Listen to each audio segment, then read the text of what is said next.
दोस्तों ज़ीरोधा एप्लीकेशन में आप म्यूचुअल फंड्स में एसआईपी कैसे शुरू कर सकते हो, इसका step by step procedure with live example मैं आपको देने वाला हूं। क्या क्या चार्जेस लगते हैं, क्या कोई चार्जेस है अगर आप एसआईपी के थ्रू इन्वेस्ट करते हो, और किन किन बातों का हमें ध्यान रखना है ऑर्डर लगाते समय, ये भी मैं आपको बताने वाला हूँ। तो दोस्तों काफ़ी लोगों को ये पता नहीं होता कि ज़ीरोधा में एसआईपी शुरू करने के लिए आपको एक अलग एप्लीकेशन लगता है। तो वही एप्लीकेशन मैंने ओपन करके रखा है, तो इसका एप्लीकेशन का नाम मैं आपको बता देता हूं।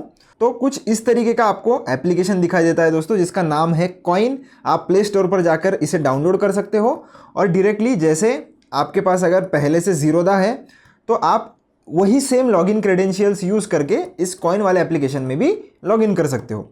तो लॉगिन करने के बाद कुछ इस तरीके का आपको डैशबोर्ड दिखाई देगा। आपका कोई भी इन्वेस्टमेंट नहीं होगा तो आपको नहीं दिखाई देगा, यहाँ पर आपको ज़ीरो दिखाई देगा। अब सबसे पहले आप होम वाले सेक्शन में आ जाते हो।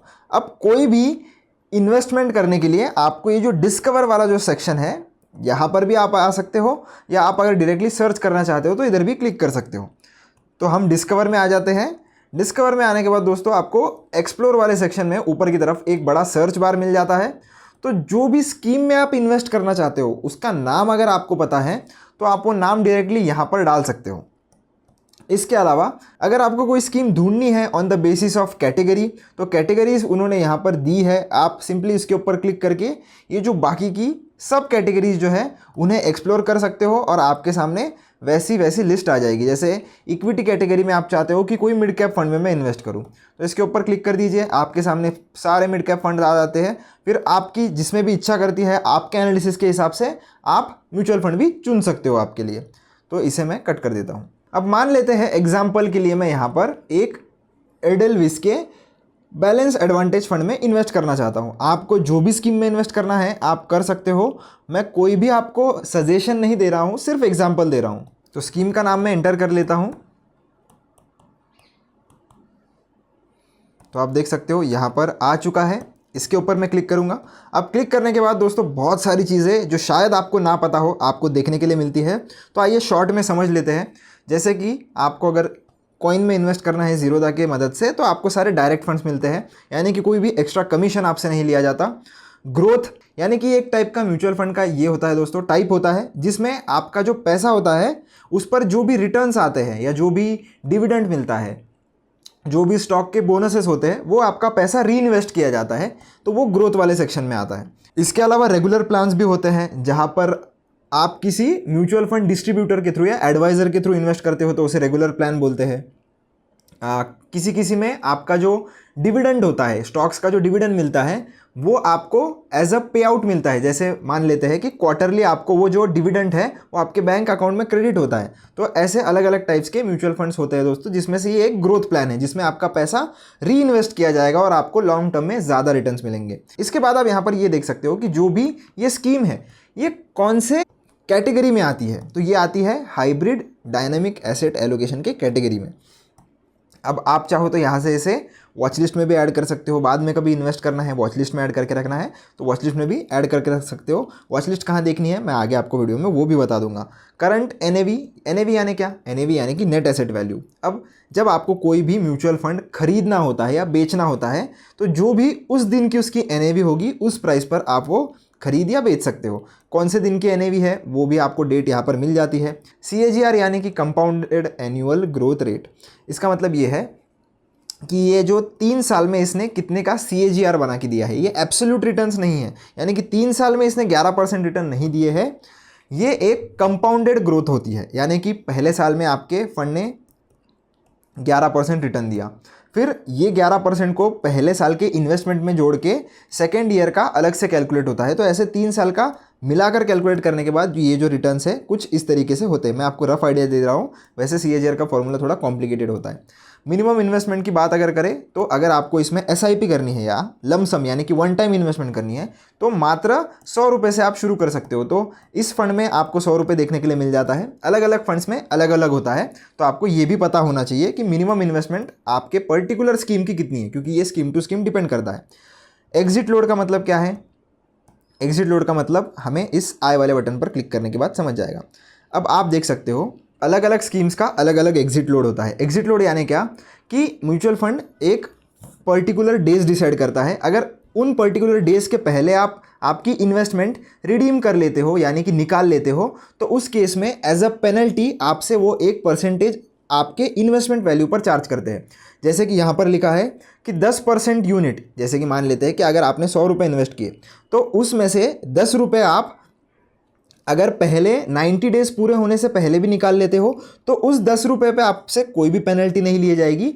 पर उससे ज़्यादा अगर आप निकाल लेते हो और अभी तक आपके 90 डेज ख़त्म नहीं हुए हैं तो फिर वो पढ़ सकते हो आप कि आपसे 1% लिया जाएगा और 90 डेज़ के बाद आपसे कोई भी एग्जिट लोड नहीं लिया जाएगा। तो ये भी स्कीम टू स्कीम डिपेंड करता है, आपको एक बार पढ़ लेना है कि एग्जिट लोड इसका कैसे होने वाला है। इसके बाद एक्सपेंस रेशो बहुत ही इंपॉर्टेंट फैक्टर होता है दोस्तों। एक्सपेंस रेशो यानी कि वो फीस जो आपसे ली जाती है। तो ये एक ऐसी फीस होती है दोस्तों जो आपको देनी पड़ती है म्यूचुअल फंड स्कीम को। अब ये जो पैसा है ये आपसे डेली लिया जाता है। कैसे? 0.52% सालाना आपसे लेंगे, पर 0.52% को अगर हम 365 से डिवाइड कर दें, यानी कि 365 दिन होते हैं एक साल में, तो 365 से डिवाइड कर देते हैं तो ये जो भी वैल्यू आएगा वो आपसे हर दिन लिया जाता है। तो काफ़ी लोगों को कन्फ्यूजन होता है कि एक्सपेंस रेशो कैसे लिया जाता है, साल में एक बार लगेगा, पर नहीं, ये साल में 0.52% लिया जाता है, पर आपसे डिडक्ट कहाँ से डिडक्ट किया जाता है? वो आपके NAV से वो हर रोज़ डिडक्ट किया जाता है। तो यहाँ तक आपको पता होना चाहिए। आप चाहो तो इसका लाइन चार्ट देख सकते हो कि आज तक इसने कैसे परफॉर्म किया है। AUM यानी कि एसेट्स अंडर मैनेजमेंट, इस पर्टिकुलर स्कीम के अंदर कितना पैसा ये लोग मैनेज कर रहे हैं। लॉक इन पीरियड यानी कि क्या ऐसा कोई समय है उतने समय तक आप कोई भी पैसा नहीं निकाल सकते इस पर्टिकुलर स्कीम से? तो ऐसा बिल्कुल भी नहीं है। कोई कोई स्कीम्स में लॉक इन पीरियड होता है दोस्तों, जैसे कि ELSS फंड्स, जिसमें 3 साल तक आप आपका पैसा अगर इन्वेस्ट कर देते हो तो नहीं निकाल सकते। तो ये पता होना चाहिए। इसको बोलते हैं रिस्कोमीटर। रिस्कोमीटर यानी कि वो चीज़ जहाँ पर आपको पता चलता है कि इस पर्टिकुलर स्कीम में अगर आप इन्वेस्ट करते हो या निवेश करते हो तो कितनी रिस्क इन्वॉल्व है। तो वो यहाँ पर लिखा हुआ है कि वेरी हाई रिस्क इन्वॉल्व है। नीचे आप सेक्टर्स देख सकते हो और उनमें परसेंट एलोकेशन कितना है इस पर्टिकुलर स्कीम का। और अगर आपको इन डिटेल देखना है कि कौन से स्टॉक्स में कहाँ पर ये पैसा लगा रहा है, तो फंड होल्डिंग्स में व्यू ऑल में जाकर आप इन डिटेल स्टडी भी कर सकते हो। अब बात करते हैं दोस्तों SIP करने की। तो SIP के बटन पर हमको क्लिक करना है। ये बाय पर आपको क्लिक नहीं करना है। जब आपको वन टाइम इन्वेस्टमेंट या लमसम इन्वेस्टमेंट करनी होती है तब आप ये बाय का बटन यूज़ कर सकते हो। तो SIP पर हम क्लिक करेंगे। SIP यानी कि सिस्टमेटिक इन्वेस्टमेंट प्लान, जिनको नहीं पता। इसके बाद आपको ये AMC SIP को बिल्कुल भी टिक नहीं करना है।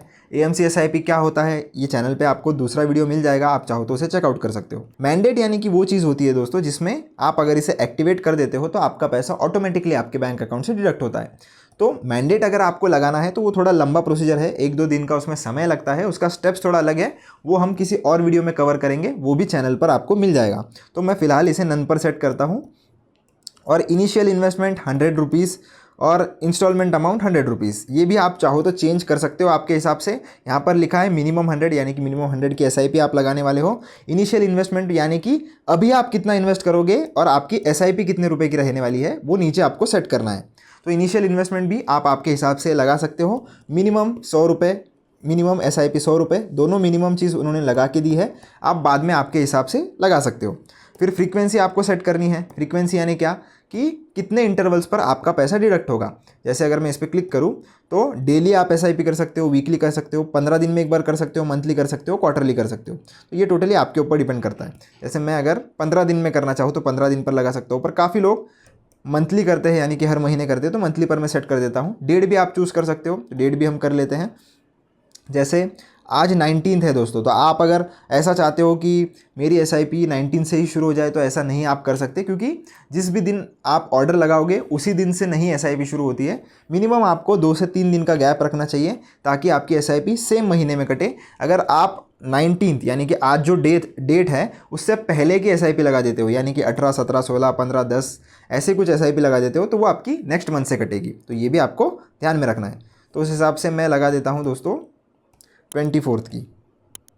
24 मैंने सेलेक्ट कर लिया है। आप जो भी मन आपका करता है वो डेट पर आप लगा सकते हो। ऑटोमेटिक स्टेप अप, इसे हम बंद कर देंगे। स्टेप अप यानी कि अगले साल अगर आप आपका पैसा बढ़ाना चाहते हो, आपकी इन्वेस्टमेंट अमाउंट जो भी होगी SIP की अमाउंट वो अगर बढ़ाना चाहते हो तो ये वाले फीचर का आप यूज़ कर सकते हो। इसके बारे में भी हम किसी और वीडियो में डिटेल में डिस्कस करेंगे। अब ये सारी चीज़ें हमने सेट करने के बाद आपको सिर्फ क्रिएट SIP पर क्लिक करना है और यहाँ पर क्रिएट पर वापस से क्लिक करना है। तो ये आपको बोलेगा कि आपको पेमेंट करना पड़ेगा, जो भी इनिशियल इन्वेस्टमेंट होगी उतना पेमेंट आपको करना पड़ता है। तो पे नाउ पर क्लिक करने के बाद कुछ इस तरीके का डैशबोर्ड आ जाता है। आपको ध्यान रखना है कि जो भी बैंक अकाउंट यहाँ पर लिखा हुआ आ रहा है उसमें से ही आपको पेमेंट करना है। यूपीआई आईडी आप यहाँ पर डाल सकते हो और कंटिन्यू पर क्लिक कर दीजिए। कंटिन्यू पर क्लिक करने के बाद आपको आपका पेमेंट प्रोसीजर जो है वो कंप्लीट कर लेना है और पेमेंट जैसे ही आप कंप्लीट कर लोगे दोस्तों, कुछ इस तरीके का आपको मैसेज शो हो जाएगा कि पेमेंट आपका सक्सेसफुल हो गया है। इसे हम क्लोज़ करेंगे और फिर से हमारा एप्लीकेशन जो है वो ओपन कर लेंगे। एप्लीकेशन आपको ओपन कर लेना है। तो इसको मैं बैक कर लेता हूँ। SIP क्रिएटेड आप देख सकते हो लिखा हुआ आ रहा है। SIP कहाँ पर चेक करनी है बता देता हूँ आपको। तो इसको बैक करेंगे, आप देख सकते हो जहाँ पर आपको एक्सप्लोर का पेज मिला था उसी के बाजू में आपको वॉच लिस्ट मिल जाती है। तो यहाँ पर ही आपका जो भी फंड वॉच लिस्ट में आप ऐड करोगे आपको देखने के लिए मिलता है। अब हम देखेंगे कि हमारी SIP किधर है, इसलिए हम इन्वेस्टमेंट्स में जाएंगे और ये जो SIPs वाला सेक्शन है इसके ऊपर आपको आ जाना है। तो जो भी SIP आपकी शुरू होगी यहाँ पर एक्टिव में आपको दिखाई दे देती है। टोटल यानी कि अगर आपकी मल्टीपल SIPs होगी तो टोटल पैसा कितना कट रहा है वो ऊपर की तरफ दिख जाएगा। मल्टीपल कितने नंबर ऑफ SIPs है वो भी आप देख सकते हो। नेक्स्ट इंस्टॉलमेंट यानी कि आपका पैसा कब कटने वाला है अगला, वो भी आपको यहाँ पर देखने के लिए मिलेगा, फ्रीक्वेंसी देखने के लिए मिलेगी। तो आप चाहो तो ये सारी चीज़ें यहाँ पर से मॉनिटर कर सकते हो। आशा करता हूँ दोस्तों आपको समझ में आ गया होगा SIP क्या होता है, कौन से फैक्टर्स का ध्यान रखना है और कैसे करना है। वीडियो पसंद आया हो तो चैनल को लाइक शेयर सब्सक्राइब जरूर से करना। अगर आपको कोई भी डाउट आता है तो कमेंट सेक्शन में पूछ सकते हो। मिलता हूँ नेक्स्ट वीडियो में, धन्यवाद।